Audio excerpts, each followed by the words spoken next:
We waren net bij de buren. Oh, ja. Dat is Nemestoes. Oh, dat kan. Die mensen kennen ze goed? Ja. Ja? Goeie buren? Ja. Ja? Zien dat grappenmakers of zo? Want er komt een piepje uit een boom. Nee, dat is geen piepje, dat is een schupje. Dat is een schupje. Dat is een schupje voor de hondenstront weg te doen. Nee! Ja. Hij stekt wel dwars, maar toevallig liep ik er vanochtend langs. Ik denk, ja, of mensen dan toch gaan pakken, weet ik niet, met al een onkruid ervoor. Maar... Ik dacht juist dat het een piepje was, wat uit een boom kwam van een of andere... Voor rubber te oogsten zeker. Voor rubber te oogsten. Nee. Er hing nog een kaartje bij iets van stront volgens mij, meen ik. Maar dat is eigenlijk voor hondenstront. Had je dat niet gezien, Rudy? Nee. Niet? Ja, loop er eens even in, jongen, op een keertje. En of bij de tweede blik, dat we dan eruit kunnen halen van dat het inderdaad, ja, niet dat ik twijfel in die verhaluur, dat het een schupje is. Maar volgens mij zit hij al bijna zo vast, want niemand gebruikt hem meer. Oké. En dat was een idee van de buurvrouw? Ja. Heb je een hond? Nee. Nee. Nee. En de hond heet samen met? Mijn vrouw en kinderen. Institutie. Institutie. De kinderen bedoel ik, de vrouw. Oh, de vrouw is wel toes? Nee, die is wandelen of zo. Maar maar de kinderen die studeren en dat soort dingen. Oh, dus die zien eigenlijk al het hoes uit. Ja, ene wel, ene nog niet. Okay. Eén is wat terug. Is wat terug? Ja, dat kunnen we. Af en toe komen die weer terug en dan gaan ze weer. Oké. Nee, maar wat een leuk... ziet je ook een beetje van de kunst? Of is dat die vrouw meer? Nou, we zien wel wat af en toe van... Voorheen hebben we net een bronschieter gewoond. En nu hebben we wel wat beelden van hem, maar dit zien andere beelden. We zien de bronzen beelden in de tuin leuk. We hebben er meer, daar hing er een, hierachter stonden er een paar. Dus ja, zo doen we. Ja, helemaal mee eens. Ja, maar ik zie ook... Ik zie door ook nog op de vensterbank wat leuke dingetjes staan. Een fietsje, eens met een treut. Ja. Heb je iets met muziek? Ik maak muziek, ja. Ook blazen? Ja. Ik ben net 40 jaar lid van een muziekvereniging geweest. Ja. Hier in Uijen? Nee, in Bergen. Je hebt geen muziekvereniging. Nee? Nee. Ze hebben van alles, maar geen muziekvereniging. Ik moet net zeggen. Nee. Die hebben ze een heel actief boerenbroedsgezelschap die allemaal filmpjes maken. Ja, klopt. Klopt. En ja, hebben ze de cupjes smeerd. De cupjes smeerd. Met bij het kerkje of het kapelletje. Ja, daar ben ik 11 jaar veilingmeester geweest. Wat leuk. Ja. Dus... Want hadden we toen de pastoor? Ik geloof het wel in de uitzending. Vertel nog één keer, want omdat het zo'n leuke traditie is. De cupjes smeerd in Uijen. De cupjes smeerd in Uijen, vooruit. Vertel. Van heel vroeger uit werden er koppen geschonken. En die werden geveld en die koppen werden eigenlijk gebruikt voor de arme mensen, voor paardvlees te maken.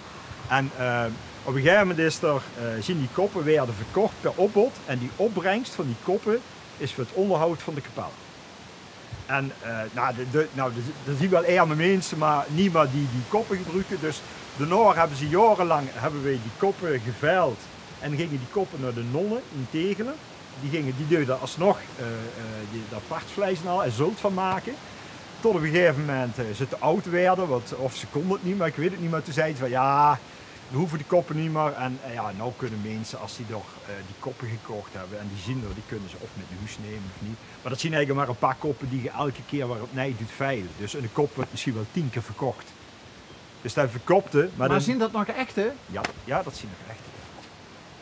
En dan gewoon die er nog direct wat de vriezer in of zo, of wie jij het? Ja, die komen uit de vriezer, want die is steenkoud. En dat duurt, weet ik, een uur of zo, anderhalf uur. En dan gaan ze weer terug de vriezer in? Ja, let eraan. Of mensen nemen die met je. Zien er echt nog mensen die de werkerswang bij huis nemen? Ik denk dat ik nog wel een stuk werkerswang in de diepvries heb liggen. Dat is lekker werkerswang, is heel mals vlees. Veel gekoud. Is heel goed vlees. Nou, sterker nog, dat stiert inderdaad wel eens bij de betere restaurants op de kaart. En dat kun je dan Werkerswang. dat kun je zo kopen dan. Hoor. Ja, en dan hadden we de veiling. En dat is altijd in januari, een bepaalde datum van de heilige Sint-Tunis. En dan wordt een werkskopje geveld.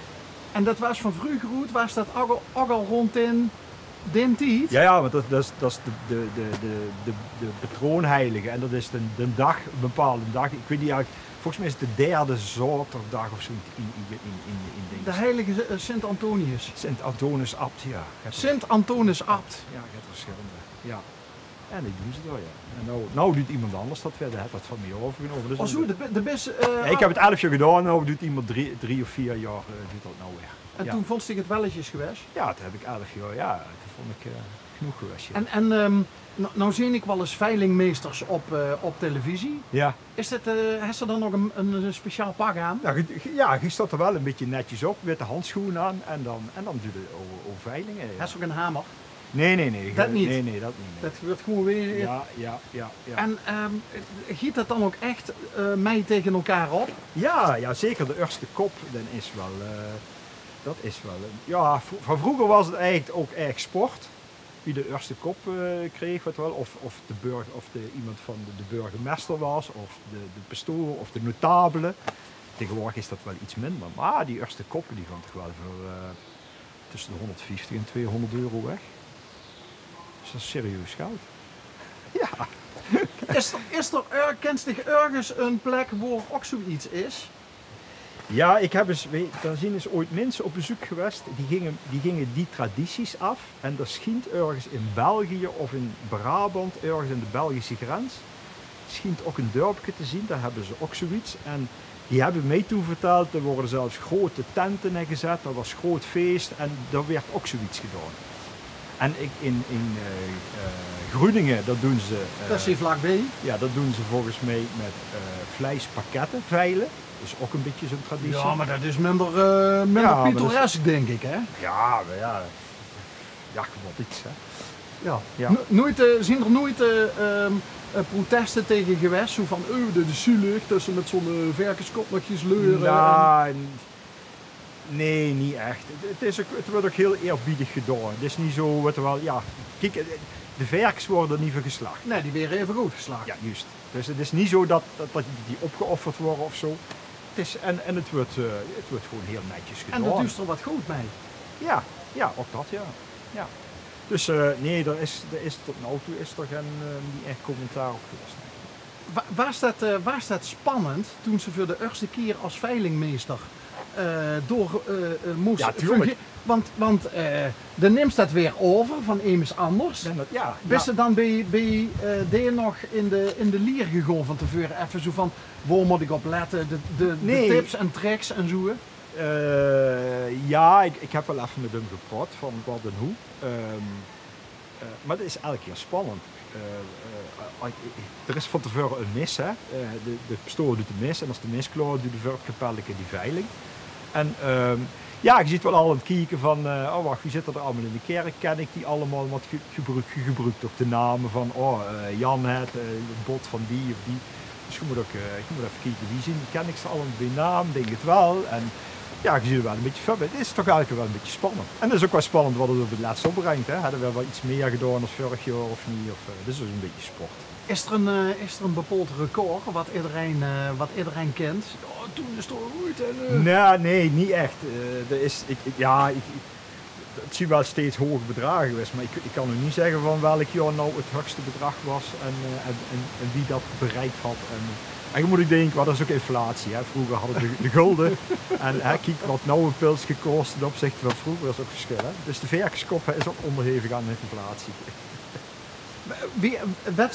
Eigenlijk moet een veilingmeester, vind ik dan, moet dat weten wie al die traditie precies is.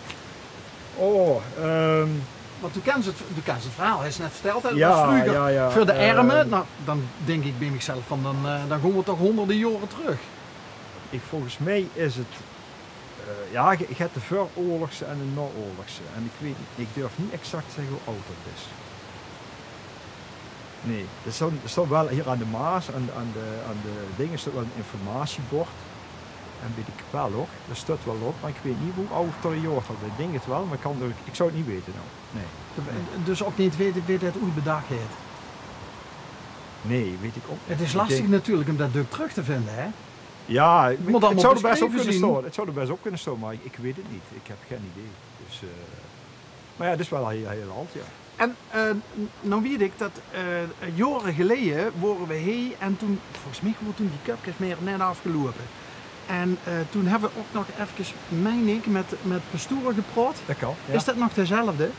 Ja, maar hij stopt er dit jaar met. Ook, alles fuseert, hè? En ook de parochies gaan fuseren. Hè? Misschien hebben ze gehoord, het bisdom heeft gezorgd dat er minder ja, hier ook. Hier worden de parochies van de gemeente, of Siebel of Israël samen, Bergen en Welk het samen. We kregen een nieuwe pastoor. En deze pastoor die zegt van nou, ik draag het over en ik stop ermee. Dus per augustus dan stopt hij. Ja. Oh, dat is... En dan is begonnen. Dat is heel actueel dan, ja. Dan is begonnen toen ik prins Carnaval was. In Bergen is hij gekomen. Toen heb ik gezien de aanstellingsreceptie ben ik toen als prins geweest. Dus, dus je ziet een beetje met elkaar verbonden ook. Ja, eigenlijk wel. Ja. We zijn al een beetje met elkaar opgetrokken, laat het zo zeggen.